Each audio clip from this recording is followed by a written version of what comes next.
everybody. The question for today, how will synagogues reinvent themselves?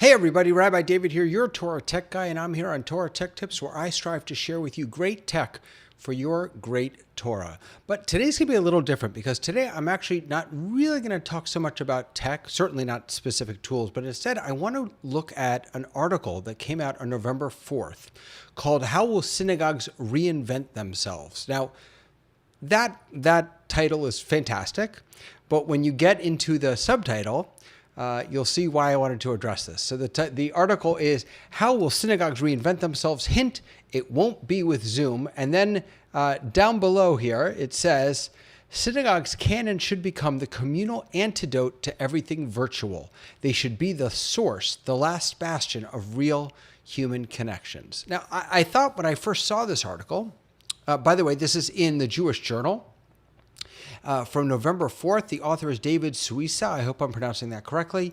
When I first saw this, I thought, oh, this is going to make me frustrated. I'm going to get frustrated with this. As it turns out, there's a lot in here that I really agree with. So what I wanted to do is just kind of walk through it with you. I highlighted a few pieces, and then I made some notes for myself that I want to share with you. And I'd love to hear what you think. So throw it in the comments, either during the live stream or afterward. I'd love to hear what your thoughts are about this. So he starts by sort of acknowledging what is going on in our world and that this isn't new, the significant changes that we're seeing in the life of the synagogue. But then he says that seemingly overnight, COVID fears and restrictions have significantly lowered the perceived value of the synagogue experience. It's true that this trend was prevalent before COVID. Much has been written in recent years about the need to revitalize the traditional synagogue model, but the pandemic has dramatically accelerated that trend. Now, I think he's absolutely right there, that a lot of the extras, so when I talk about extras, what I'm talking about is kiddush, the kids running around in the hallway, reconnecting with friends, hanging out outside of the sanctuary. I remember when I was a kid growing up, that the best times I had were not when I was in the sanctuary, but when I was hanging outside of the sanctuary. A lot of those are missing in digital space. He's absolutely right about that. And what I think that's done, though, is it's brought to the forefront how desperately our services and our offerings need a breath of fresh air. And so many of us are doing that. I have I'll call him a teacher. He's a colleague he's not a colleague, I'm nowhere near him, but in the digital live streaming, in that world. And he talks about going to conferences and how people went to conferences not because of the keynotes, but despite them. People went to conferences because of the coffee talk, because of the water cooler talk, because of all of that good stuff. And they endured the keynotes and the presentations. Now that everything's digital and we don't have all those extras, we're realizing how terrible those keynotes were. And I'm not going to suggest that services were terrible, but I would suggest that we might be learning how we need to up our game, since we don't have a lot of those extras. He goes on to say, the extraordinary convenience of online services has increased virtual attendance, but it has also discouraged in-person attendance. Now, you all know how I feel about the words virtual and in-person. There is nothing virtual going on in what we're doing. It is as real as it gets. And the people who participate with us in digital space are very much in person. They're just in digital space. How many of these comfortable souls will return to synagogue even after COVID is officially behind us and they no longer need to pray with a mask? So I'm a little more interested in a different question. And my question is, how can we ensure that the sanctuary, that prayer, and that learning remains in our congregants' homes? This moment has given us what we all were yearning for decades. How do we get people to live Jewishly in their homes? Well, guess what? They're doing it now by necessity. They're doing it. So I would love for people to come back to the sanctuary. I'm not against that at all. Absolutely. I want to come back to the sanctuary. I also want us to make sure that when we bring them back into the sanctuary, we're not dragging their Judaism along with them. I want that to stay out in people's homes and in their lives. He goes on, at what point does reduced attendance and reduced memberships become decisive issues that must be addressed? Put more bluntly, at what point does a sanctuary become too empty and a building become too big for the people that it is serving? Well, this question may have been forced upon us by COVID, but smaller synagogues have been struggling and wrestling with this question for well over a decade. So this to me is not a new question. Maybe it's been accelerated, but I think it's not necessarily anything really new. All right, the good news, he says, and my only comment to this is yes, yes, yes. He says, the good news, we're going through a golden age of Jewish learning. Advances in digital technology have opened up an enormous educational vista for anyone with an iPhone or an Android. I'm an Android guy. Just as the convenience of online has hampered in-person attendance, on-site attendance, I would say, it has also led to arguably the greatest surge in Jewish learning in our history. That, I think, is absolutely true, and I hope that that's something that continues. When your audience is unlimited around the globe, it's easy to forget your audience down the block. This is a really interesting point. I think he's right. I think there is a fear, a concern, that if we imagine our congregation is the whole world, which it is now, that we may forget about the people who live right down the block, right? We might forget about the homegrown, local community that we're trying to build up. I think he's right about that. I also think there's an antidote. I think the antidote is don't push out content. Instead, develop and nurture relationships in digital space. That's how you get this done. Yes, you're right.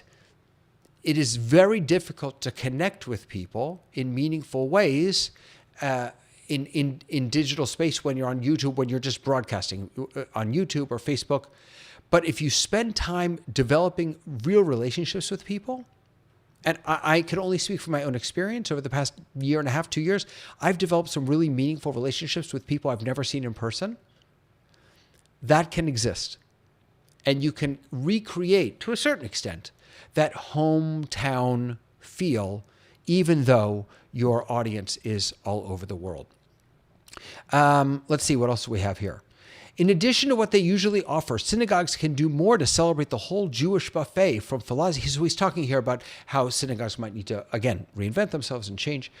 Synagogues need to do more to celebrate the whole Jewish buffet from philosophy to history to poetry, arts, literature, music, and film. These items represent different entry points to one's Jewish identity. Yes, absolutely, 100%. Yes, yes, yes, yes, yes. It seems to me that that's what the JCC movement has been striving to do. How's that working out? Now, maybe having that space in a synagogue will be a better platform. I don't know. I think he's right that we need to broaden our offerings and certainly offer more of what people are looking for. I'm not sure if we want to become JCCs. I don't know. All right, let's keep going. Just a couple more. He says here, now he's talking about how we might shift specifically around learning and prayer for on-site gatherings, in person in his language. And he says that includes taking advantage of the great outdoors, which is now a part of the new normal. It is, and thank goodness for warm climates. I'm doing like everything outdoors now, and it is so lovely. And I think that part of the beauty that being outdoors when you can, obviously if you're in the Northeast, this time of year and later, it's very, very difficult. But when you can, being outdoors, is it brings that sort of campy feel to what you're doing. And we've known for decades that Jewish camps are some of the best experiences to help people feel connected, deeply connected to their Judaism. All right. Now I'm going to start getting frustrated. We cannot, now that the world is reopening, he writes, we can't allow the virtual space to keep us isolated. Well, I'm not sure that I feel all that isolated in digital space. When digital engagement is done really, really well, it isn't isolating. It's connecting. It's liberating. In fact, I was talking with some friends this morning, and they were saying that there's more intimacy when we're up close in these Zoom boxes than if I'm the rabbi and I'm standing on the bima and the congregation is way out in Yechopitzville in the pews. That there's more intimacy in this kind of a setting. So I just fundamentally don't buy into the idea that virtual space keeps us isolated.